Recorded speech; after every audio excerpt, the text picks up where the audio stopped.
अकोल्यात पसंतीच्या बियाणांसाठी शेतकऱ्यांनी रास्ता रोको केलेला आहे। बियाणांचा मुबलक साठा असूनही दुकानदारांकडून कृत्रिम टंचाई निर्माण केली जाते असा शेतकऱ्यांचा आरोप आहे। बियाणांचा काळा बाजार होतोय असा आरोप करत कृषी अधिकाऱ्याला घेराव घालण्यात आलेला आहे। या ठिकाणी आता मोठा पोलीस बंदोबस्त तैनात करण्यात आलाय।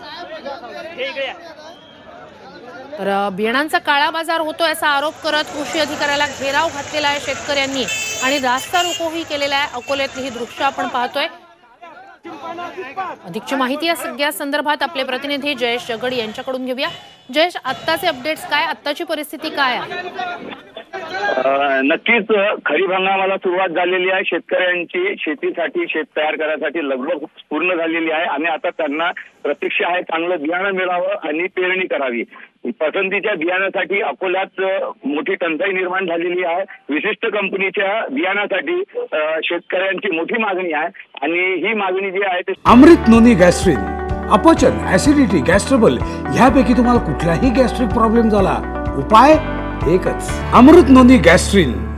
शेतकऱ्यांची ही फक्त एका पर्टिक्युलर वाणसाठीच आहे आणि याचा कृत्रिम टंचाई निर्माण झाल्या असल्याचा आरोप शेतकरी करत आहे आणि त्यासाठीच आज अकोला येथील कृषी केंद्रावर शेतकऱ्यांनी मोठा मोर्चा काढला आणि बियाणे आज दुकानं लवकर उघडत नाही आणि बियाणे उपलब्ध नाहीये असं त्यांना जेव्हा सांगण्यात आलं त्यावेळेस त्यांनी आक्रमक होऊन रस्ता रोको केलेला आहे। कालही शेतकऱ्यांनी कृषी जिल्हाधिकारी कार्यालयावर काल सुद्धा मोर्चा काढला होता बियाणे मिळावे म्हणून। काही शेतकरी रात्री 11 वाजतापासून रांगेत उभे राहतात, त्यांना टोकन 11 वाजता दिलं जातात आणि बियाणाचं वाटप जे आहे ते दुपारी 4च्या नंतर शेतकरी संतप्त झालेले आहेत। काय घडतंय तुमच्याकडून अपडेट्स घेऊ। तूर्तास धन्यवाद तुम्ही दिलेल्या संपूर्ण माहितीसाठी।